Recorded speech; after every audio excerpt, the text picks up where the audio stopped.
Before we get into today's episode, I have to tell you something you've actually been asking for years. One of the most common messages I get is, why don't you have a Mind Love community?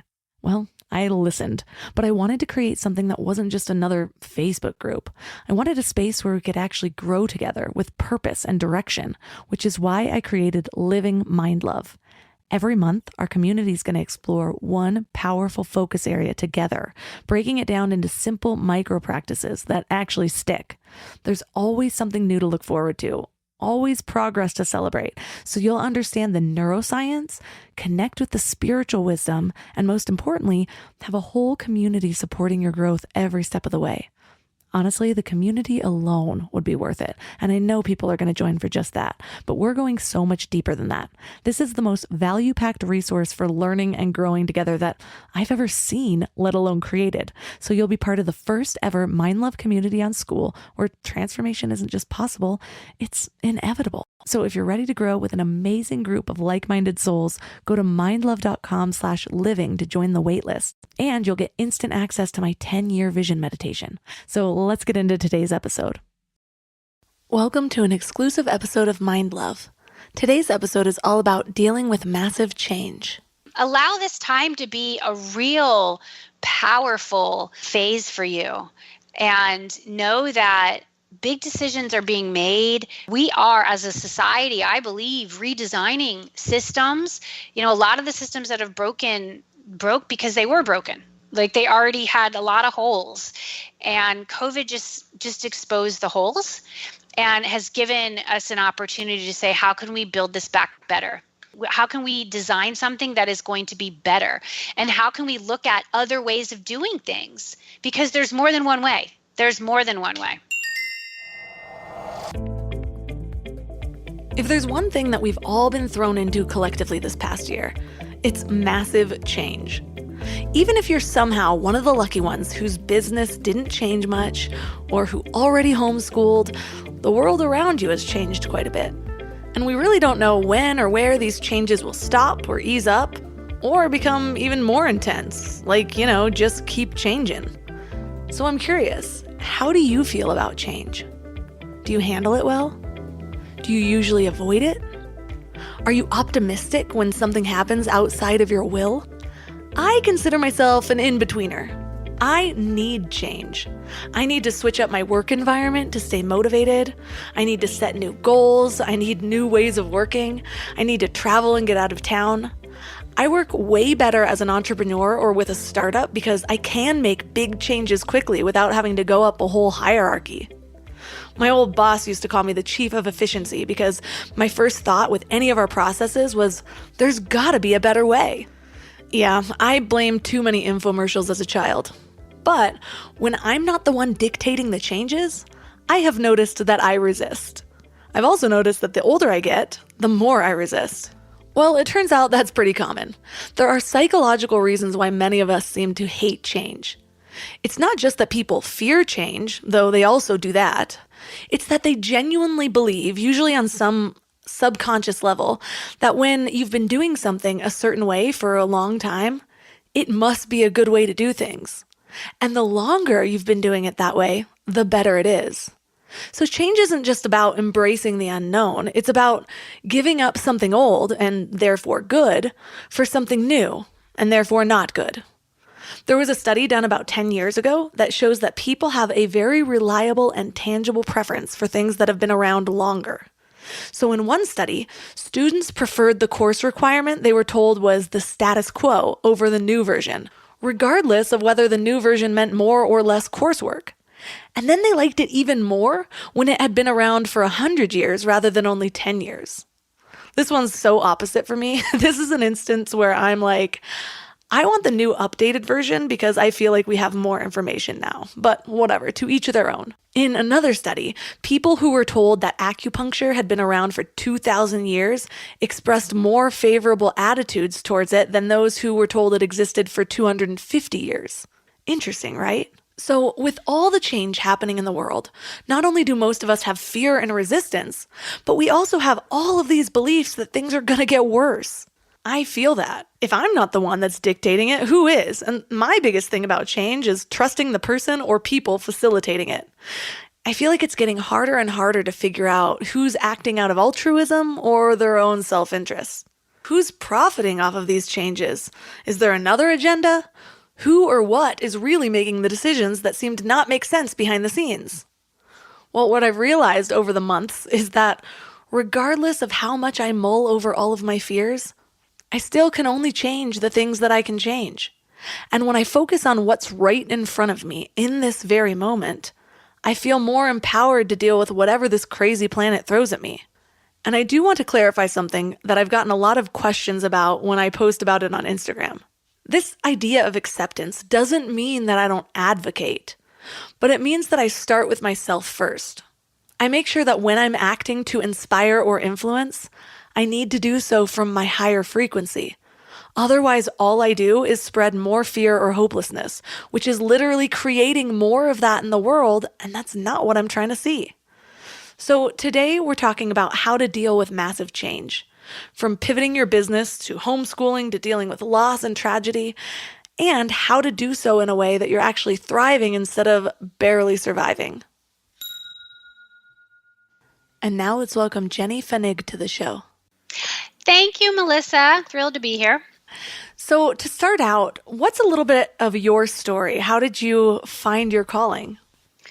Oh my goodness. Well, where do we begin? Let's see. I love this question. It's just fun to go back in time and kind of retrace some of those steps. Well, I've always been I was into school. Like I was just super into school. My friends joked like I was the person who didn't want to miss a day of school. Like that was me because I love the process of learning and, using my gifts and finding out what I'm great at and then just going for it. And I really liked also solving problems and working with people. And so then I became the person who wanted to figure out what was the thing I was going to do for work. Like I really wanted to love what I did because, I grew up with a mom who she didn't really love what she did. And I remember just feeling like I want to shift that. And I also wanted to be able to make my own money. I didn't want to depend on someone else to financially take care of me. If I ended up in a partnership and we both, were in that because we really wanted to be there, I wanted it to feel like we were both contributing, but that I never wanted that feeling of like someone else is ultimately financially responsible for me. I also think that's related to the fact that my parents divorced when I was younger. And so I kind of saw, that's a tricky thing. So I was looking at ways I could love what I did and also be able to take care of myself financially. And I discovered the field of public relations when I was in college. And once I found that, because I didn't know that was even a thing when I was in high school, like I never heard of that. I was in school, I graduated high school in 1995. So that gives you a sense of where we were in that kind of time and what was talked about in terms of careers. So as soon as I found PR, I thought, oh my gosh, like this is it. These are my people. This is what I'm meant for. And I decided to pursue a career in public relations, moving from Florida, where I grew up, to New York City. And it was in New York City that I was able to get a really powerful job at a public relations agency and work on incredible clients and big brands and big projects. And soon into that career, I stayed for a few years, but it was pretty soon into when I realized this looks awesome on paper, but this ain't it. this ain't it. Uh-oh, what is? And I was there during 9/11 as well, which, was it was horrible, but it was also an opportunity where you really reflected, if this were it for me, am I doing the work that I feel like this is what I'm here for? Like, this is really the best use of my gifts and talents. And that answer was no. And so I tried to kind of make some shifts within my agency. I moved to a different division, working on what I thought might be accounts that would feel more gratifying, and more fulfilling. And no, That's not what happened. So then I changed careers again, and I moved into this crazy, awesome place that I didn't even know existed, which was conference production. And my job was to put on multi-day events for business people, and I was in the marketing and business strategy division, and it was amazing. Like I didn't even know it was a thing. I thought I would be doing public relations, for my whole career, but here I was working in, what was interesting, kind of the connector there, was I was working in brands. I was contacting companies and speaking with leaders there about their biggest challenges, and then talking about how we could put that together in a multi-day event that was really, the intent was to help people who are in that industry, who are in that was their job. Like they were either heads of brand design, or they were heads of marketing, or heads of customer management or customer service. I had kind of various events that I would work on that would help them do their job better, and help them make a bigger impact in their company. And so that's what I did. And I found that I was really good at it. It was a super stressful environment. And after several years of putting on these events, being responsible for the design of the agenda, recruiting the speakers, having some money to book keynote speakers, like big names that you would know, I realized I had learned everything I was meant to learn. And it was that weird feeling, if you've had that, or any of people who are tuning in have had that feeling of, I'm not able to stay here anymore. I mean, I could, but that's not the best approach here. And then trying to figure out what was, when you're in that place of, I'm not just going to go work for another company doing the same thing. I have to find the new thing. I have to figure out what that new thing is. And it was a terrifying feeling, because that job was the first one where I ever really made real good money, like really good money, because I got a cut of the profits. And it was incredible. It was incredible, because you don't go into PR because you want to make a lot of money. Like that was, yeah. And so that was just kind of this happy accident that occurred. And that other gig that I didn't even know existed until I found it was, oh, wow, this is what it feels like to get big checks because you get a cut of profits. Oh, okay. And you can make some pretty interesting moves, in your personal life with whatever decisions you chose to make. And I did. I made some great ones. I had a great apartment. We were traveling the world. It was awesome. But because of the way I started living my life and really tuning into my inner voice, and exploring my love of yoga, and like really committing to that practice, I realized that you can't run away from the truth forever. And so there comes a point where you say, okay, I'm going to keep lying to myself, or I'm going to just walk through this door. And I'm not sure what room I'm going into, but I'm going to walk through the door. And that's what I did. I ended up quitting my job while I was going through a yoga teacher training program, and I didn't have another job lined up. I went from 6 figures to 0 figures overnight. I didn't know, I'm going to start a business now, or I'm going to be a coach, or I'm going to, have these programs. This was in 2007. So the social media was in its infancy. I wasn't even on Facebook yet. If that gives you a sense. And so I didn't know, oh, there's this whole coaching world out there I can get into. I didn't even know.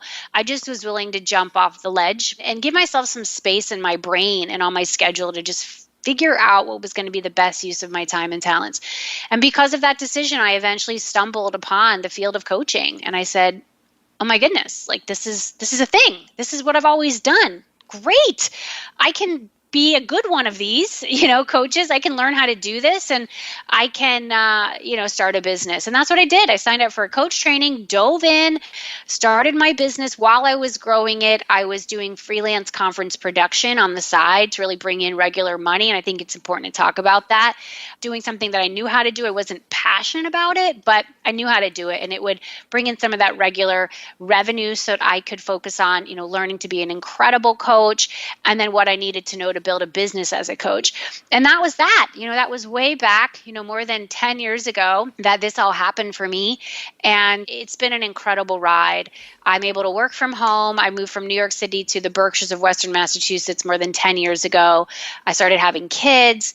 And, with every move I've made, it's really been about trusting that small, still voice within, trusting that nudge, taking the next right step, asking myself, how can I be of service? How can I do something that I love to do and I feel comes pretty naturally to me?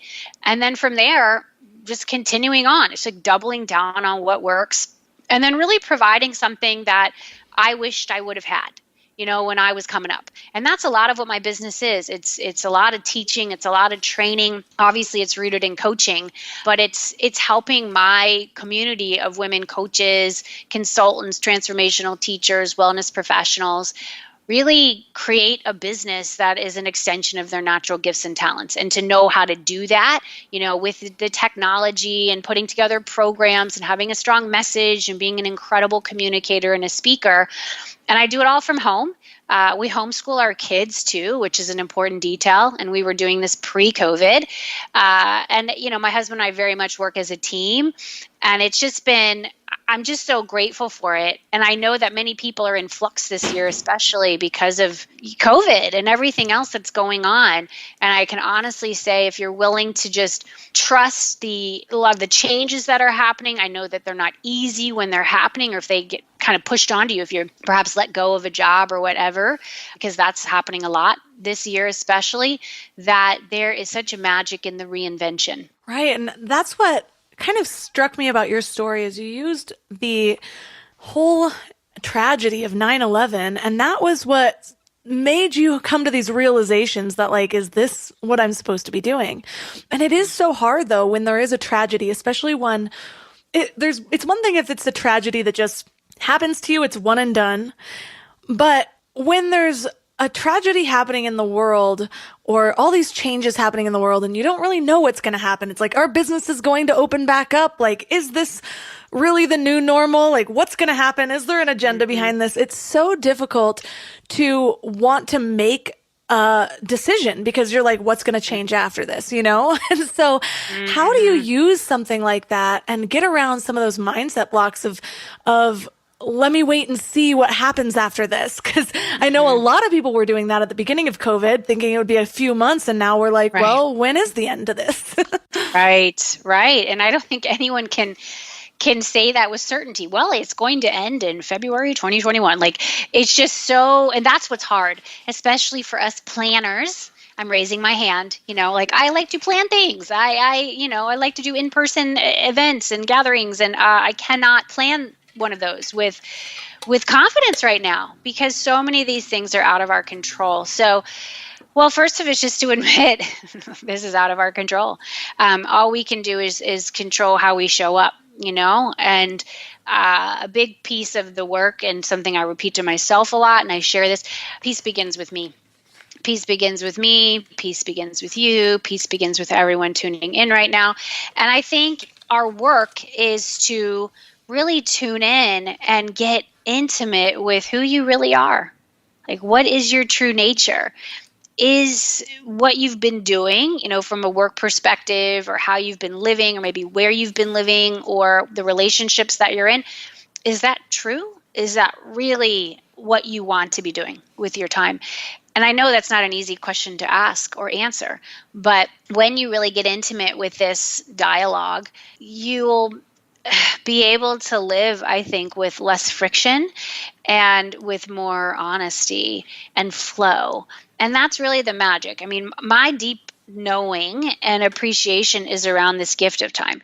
And yes, we're living in just a wild time right now, and hard things have happened, and loss, and everyone who's in it right now, I'm just bowing down to you and witnessing this collective experience. And I know very deeply that the great gift that we have is being here right now. Like, we are here right now. We have this gift of time.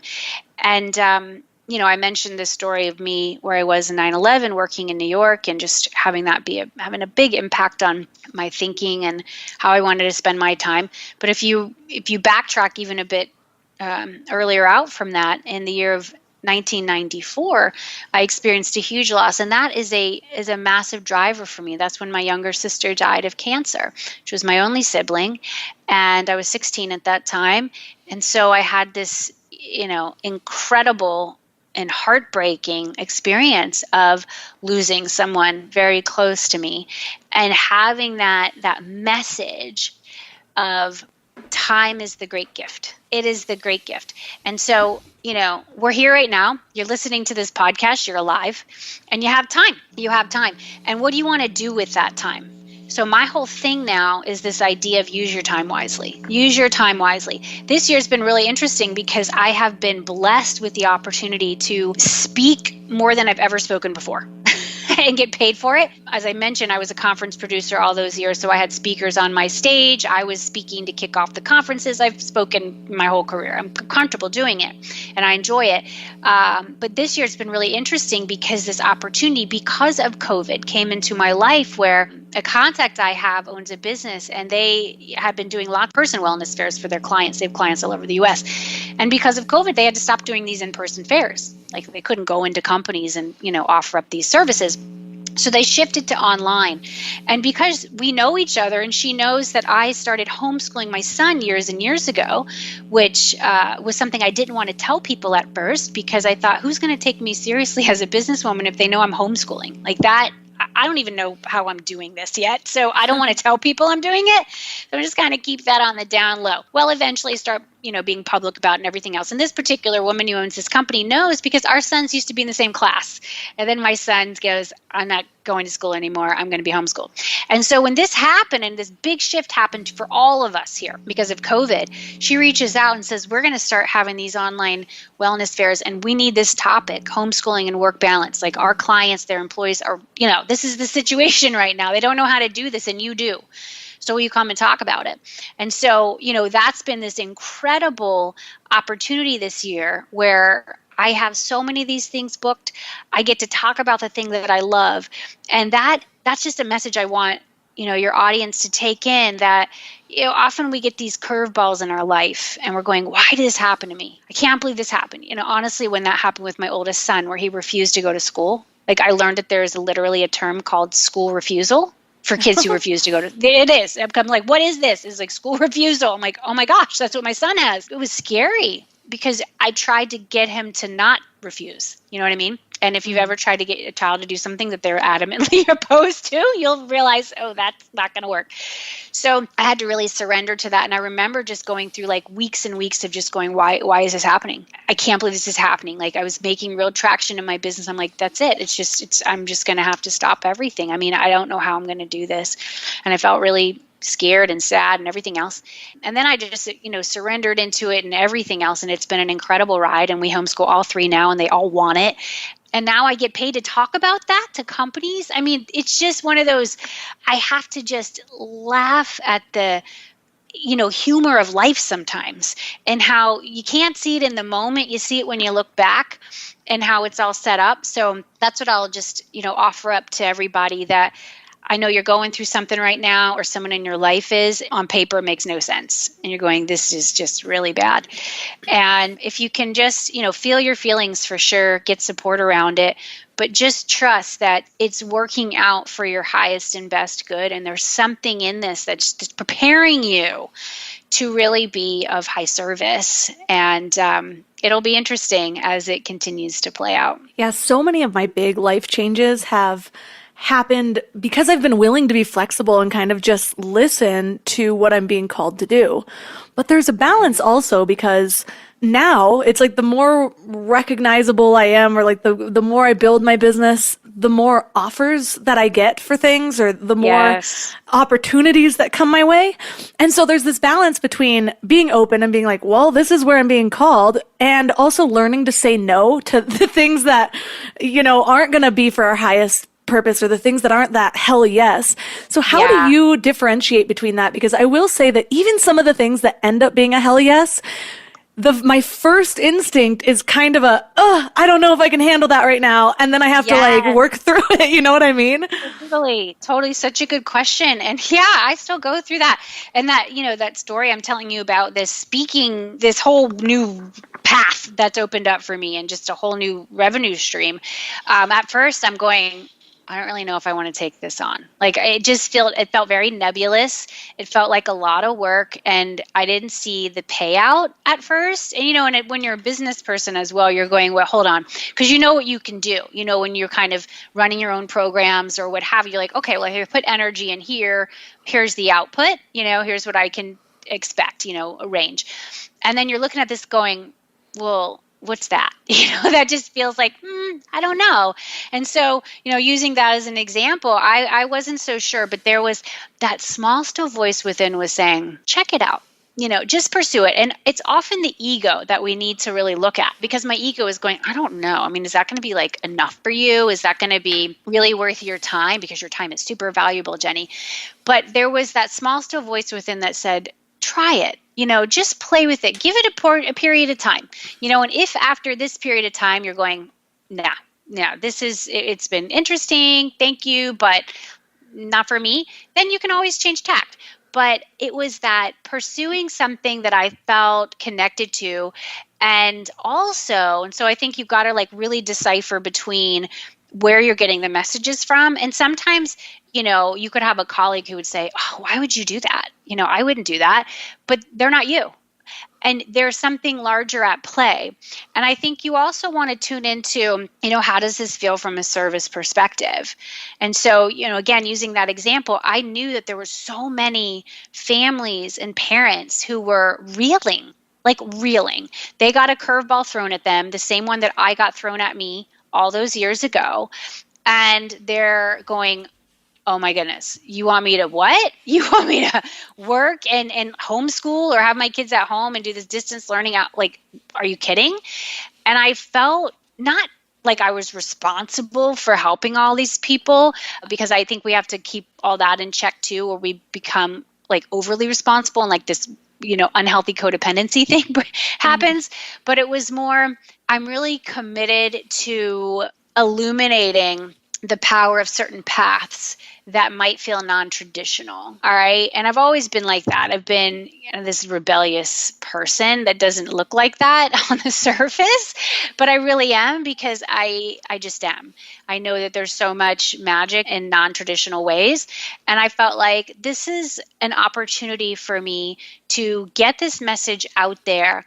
And I wanted to play with that. And it was also a neat thing. And so I think you have to tune into as well. Sometimes we kind of feel like we move away from our roots because you're like, I'm out of here. And I know for me, when I left corporate, I'm like, see ya. Once I discovered entrepreneurship, I'm like, I'm over here now doing what I want to, waking up when I feel like waking up and, not having your rules. And that was great. And I still love being a business owner. But it was this neat opportunity, using that as an example, to reconnect with those roots. I have corporate roots, and I have, a big place in my heart for, all the people out there who work at these big companies who really provide value, in our world. And not everyone's cut out to be an entrepreneur. One thing that I am having the same kinds of issues with, I'm actually 26 weeks pregnant, and I'm sitting here deciding what I'm going to do about homeschooling, because honestly, the more I become intentional with my life, the less I want to put my education in the hands of other people. Especially, I research a lot of things, and I'm not super happy with the public education that people receive. I feel like it's outdated. I feel like sometimes, I don't know, they teach things that I wouldn't want to teach. And so this idea where I'm juggling in my head, I'm like, am I going to have to give up some of my dreams? How am I going to handle this? And I know so many people are going through that same thing because, like you said, they've been forced to homeschool. Mm-hmm. So how are you juggling that? And what was that transition like for you? And anything you can share, I'm sure is helpful. Sure. Yeah. Is this your first child? Yes. So I'm excited and terrified.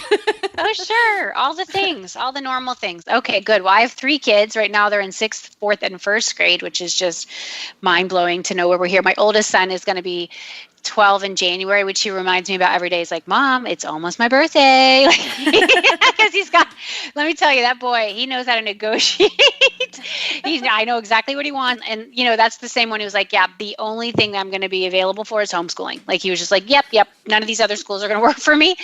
Yeah, homeschooling, I was like, who homeschools? Well, actually, I had a cousin who homeschooled, but I'm like, but I'm not her.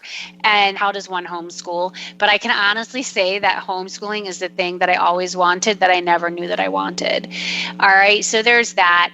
And, how I figured it out was just, well, I was forced to. And so there's a thing where you are forced into something. Okay. You can either just bury your head in the sand. You can say, okay, we're going to figure this out. And so I reached out to people who knew some stuff, like that cousin of of mine, and I had a friend from college, and I had a local woman in my community whose son was in my other son's class who was the one to tell him that there was such a thing called homeschooling because he was going to be homeschooled in second grade. So I just reached out to those people for insights. I got my hands on books. And the more that I read, the more that I was going, I'm really happy that we're here because I like this idea. As an entrepreneur, we do very much just create our own schedules and focus in on things that we're very passionate about. We can get very clear on the problems that we're uniquely designed to solve and give ourselves space to do it. And I love that homeschooling allows us to be very intentional about what the kids are learning. We basically get to design their schedules. And so, we don't do it all ourselves. Definitely not. Some people do, and you can, but we hire tutors and they're part of different classes through, various platforms that are out there. And there's so many more resources now because, the pool got a lot bigger, right? Like so many more people are in this world and they're seeing, oh, this is actually good. This is not just some weird, total fringe thing. And there's nothing wrong with weird anyway, but that was what a lot of people thought. Okay. So you get to design it any which way you choose. And for me, with my business, my husband and I up to this point have very much kind of split our time. Like I will do a part of my day with the kids and vice versa, because we were both engaged in work. Right now, I mentioned, a lot of people layoffs. He was a casualty of a recent layoff. He worked for ESPN for a long time, sports television, as well as kind of all the entertainment industry right now is taking a massive hit. So at this stage, he's in the midst of, kind of planning his next moves. And so he's taking a little bit more on the home front because my work is like blowing up right now in a good way. But we're very much just in communication about what needs to happen. I have certain subjects that I really focus on with the kids, and the same is true for him. And then we hire in subject matter experts to really help us. And so that's the deal. It's like you're building a business, just build the educational journey for your kids and talk to them about what they're interested in as well. We kind of create this schedule like we created when we were in college. If you went to college or, y'all tuning in did or knew some people who did, that's what I most loved about college. Like for me, when I got there, I go, this is the best. Like I can decide when I want to start classes on any given day. Like I'm not an 8 o'clock kind of person. So yeah, okay, let's start at 10:40. Let's start at whatever. Let's just organize my time. And I think that was the first time I started playing with a lot of the concepts that I teach in my business, time blocking and task batching, where you could say, I'm going to have my classes kind of back to back on these days and these times. And then I'll have open space to go study or, go work out or do something fun. And that's really what we do with the kids. We want them to really understand how to focus in on stuff, how to have free space. We want them to think learning is fun because it is. And I really embody this whole idea that we're not going to complain about work. We're not going to be like, oh, I have to do this. To me, work is a privilege. I get to do this. This is incredible. I get paid to do things that I love. And I want my kids to figure that out for themselves with my help, with my husband's help, with the teachers that we have in their lives guiding them on, because that's how they're going to really make an impact in the world and solve problems, is they're going to figure out how to match up their skill set and their passions with problems that need to be solved. And then eventually they'll get paid for solving those problems. And so that's really our mindset. And it's going well for us. This is our 5th school year homeschooling at least one of the kids. And this is our first school year where we get to homeschool all 3. It just takes you redesigning your schedule a bit. You're not going to have the full day necessarily unless, you have someone who's really there with the child the whole time. As they get older, they become more self-sufficient and they can, show up for the classes, etc.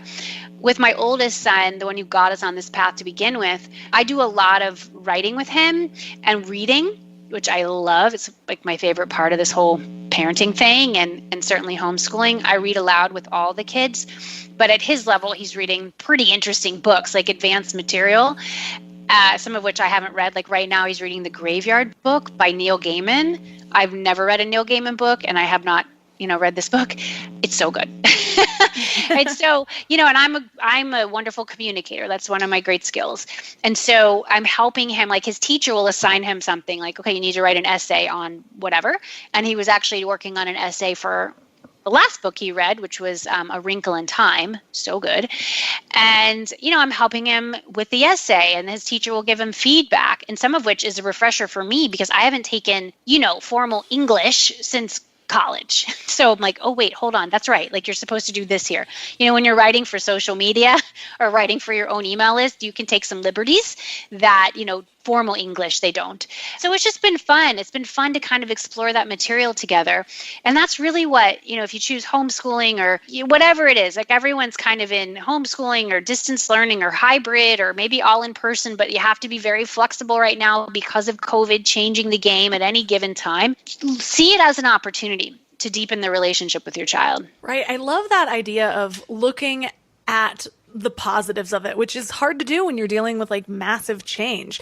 I remember when I was really following that calling in myself where I was just like, I can't keep doing this. And I kept trying to connect my why to what I was doing in these sort of superficial ways. For example, I was working for a startup that helped people improve their credit scores. And I'm like, well, I had a whole credit score journey. Like I could connect to this, but it wasn't real. Like it wasn't the real thing.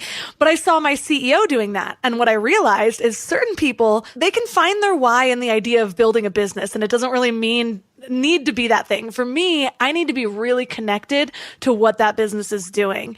And so I started my podcast on the side after a bunch of purpose finding activities and really looking in myself. It wasn't like just this quick decision like other things in my past. And so I started on the side so that I could kind of get out of that fight or flight of like, where am I going to make money? I could still have an income coming in while starting this, which you had mentioned that you did as well. But there's in these other things as well, you mentioned how you were looking at the positives of being a homeschool teacher, basically a homeschool mom, and saying like, well, this is a refresher for me. I'm still learning, like, this is a way to bond with my child. And during that time, that interim before I left my company, I remember having this freedom suddenly because it didn't feel like, oh my God, I'm stuck here. It was like, I'm using this so that I can leap to my next level. And suddenly I was able to see these opportunities in my business or in the business I was working for. And I was like, well, now I have all this money to test Facebook ads. And now I can see what headlines work for a giant email list and like all these things that I knew were going to help me later. So shifting that focus was super important, but there's still that key thing of the fight or flight that happens. And when it's something like a tragedy happening around you or something being forced upon you, it can be hard to kind of find those things to be grateful for or the positive sides of something because you're actually in fight or flight. Since you've gone through so many massive changing events, what is your tips for actually finding that place of calm or like the process between the fight or flight and the actual like gratitude and calm, I'm asking? Yeah, great question. Well, this is where we've got to really deepen into our body. Like feel like you are in your body. Often when we're anxious, when we're going like, oh my God, this crazy big thing is happening, we feel disconnected from our body, disconnected from our own truth. And we're just losing our head. Like one of my yoga teachers says, don't lose your head. Like, okay, that's like a good reminder sometimes. Don't lose your head. We need our heads, okay? But we also need to live in our bodies. So I'm a big fan of simply getting out in nature. Getting out in nature. Now I live where I live. I live in the woods. I'm looking out like every window of my office. I see trees. I see forest. I don't see any other dwellings when I look out these windows as I'm sitting in my desk chair. I'm just seeing trees. I'm seeing forest. And I'm seeing that we're in this season, and some days are very windy and some days are, you feel kind of this tumultuous energy in the air, the winds of change. And I take cues from that and I take a lot of solace and comfort in that as well. Nature is not just calm every day and we're not always going to feel calm. We're going to feel what we feel. But when we can just know that there's a season for everything, that change is the constant, then when we're in it, we can just know this is what it is to be human. Okay? And do the things that allow you to feel good, especially when you're in that big change. So get out in nature, just being in fresh air. Like, doesn't that just reset you? It's like when you turn your computer off and back on. You feel that fresh air, like, okay, I'm alive. I feel fresh air on my skin.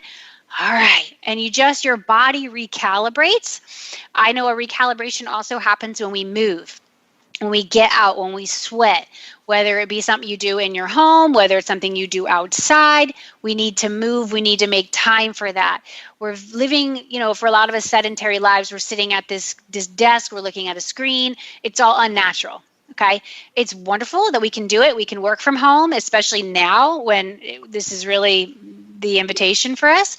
But we also need to get up and move. And so movement, time in nature, doing things that allow you to feel nourished. This is one of the things I speak about when I deliver all these talks, is one of the buckets that we need to make sure that we're filling on a regular basis is our self-care and nourishment bucket, especially when you're going through that change. And again, a lot of times we're in the change. It's when we're like, okay, I just need to focus everything on work. I need to focus everything on my family. I need to focus everything on just keeping my home doing what it needs to do. And then the self-care and nourishment gets pushed. And we're like, oh, I'll just deal with that later. I don't have time. It's like a luxury to take care of myself, or it's a luxury to have pleasure.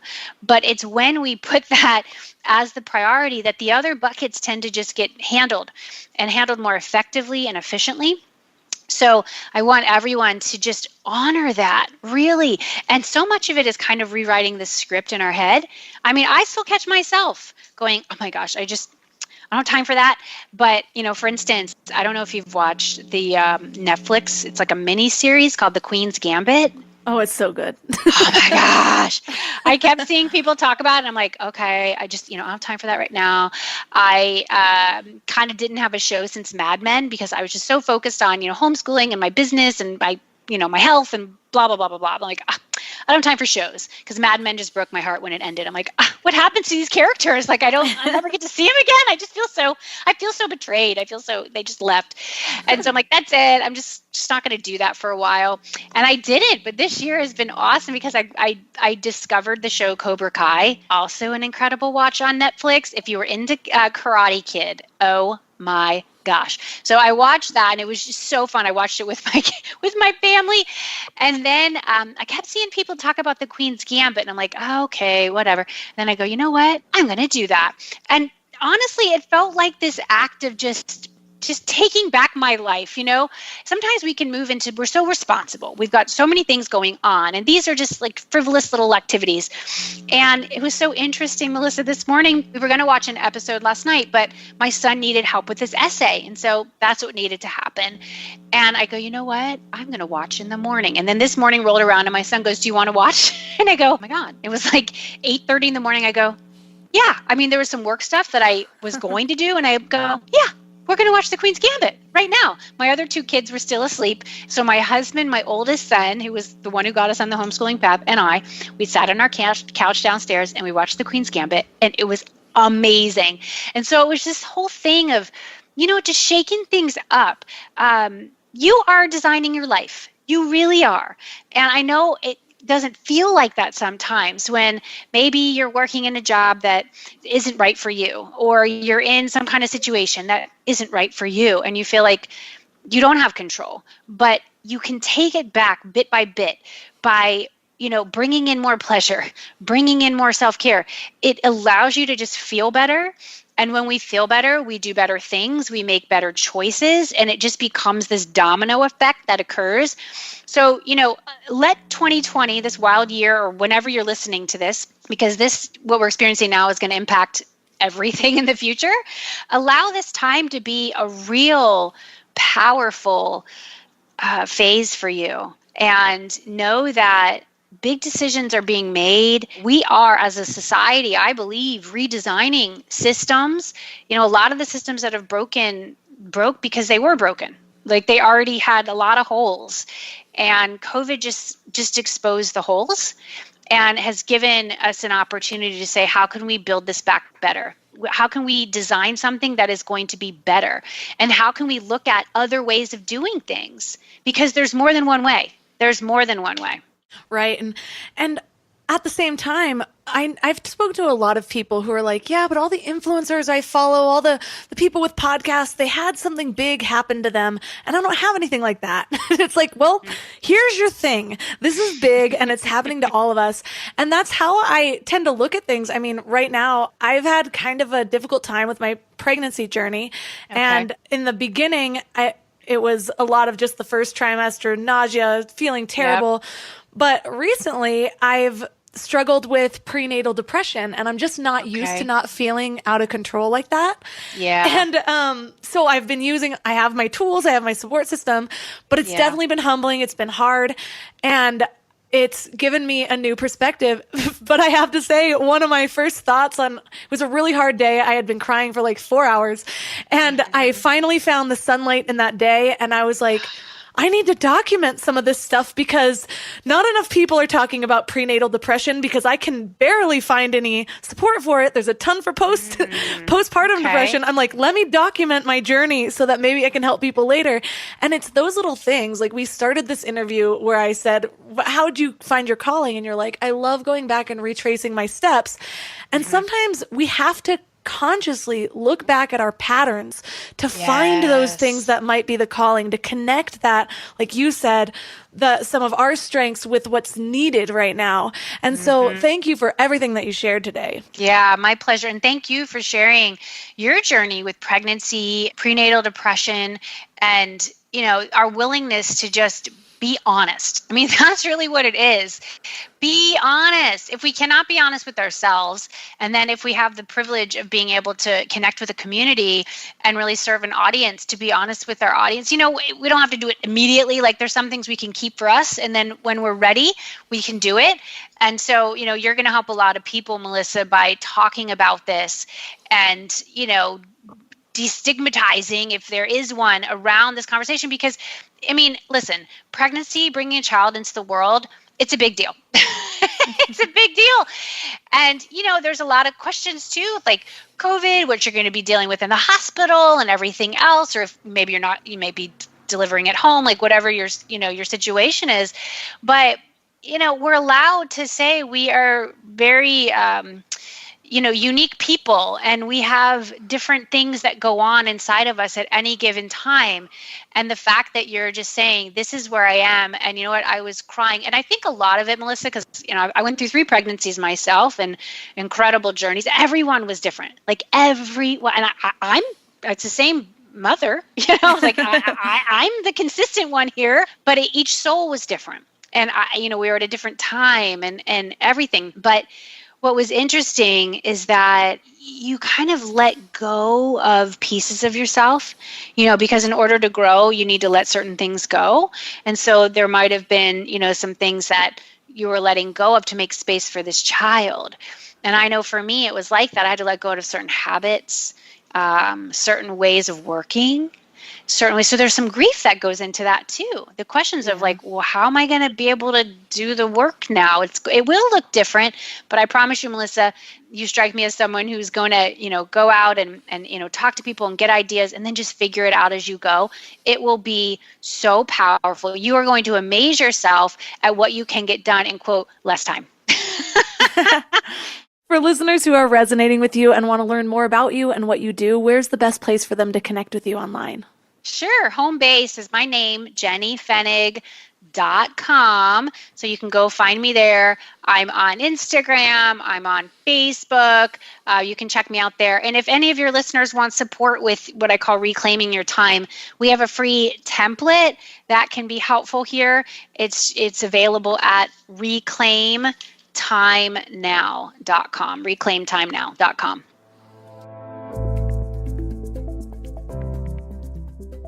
All of the links from this episode will be at mindlove.com/X30. Your challenge for this week is to start identify where you've been resisting change. I know we all are probably resisting change in one area of our lives, but the goal is to figure out how you can release some of that resistance. What I found is really helpful to me is, as much as I resist what I feel like other people are trying to create as the new normal for me, what has helped is when I've consciously begun to create my own new normal. When I start to write down what is happening in the world, what can I not change? Now, how can I react to this in a way that is still empowering to me? And as I start to write those things down, I start to realize I have more power to co-create my reality than I was giving myself credit for. So even when something crazy happens, like losing a loved one, or losing your job, or going through a divorce, you can write down how you plan to handle this in a way where you take a lesson from it in your life, where you integrate the life experience that was given to your soul in a way that moves you towards your highest self. When I do that practice, almost anything seems manageable, because just by the nature of doing it, I've found a deeper meaning that means something positive for me. So try that this week and let me know how it goes. Reach out to me on Instagram at mindlovemelissa, and we can send some voice notes back and forth to each other. To all of my premium members, I love you the most. Feel free to reach out to me at any time. And otherwise, I hope you're having an incredible year so far. And as always, thanks for giving your mind a little love today, and I'll see you next time.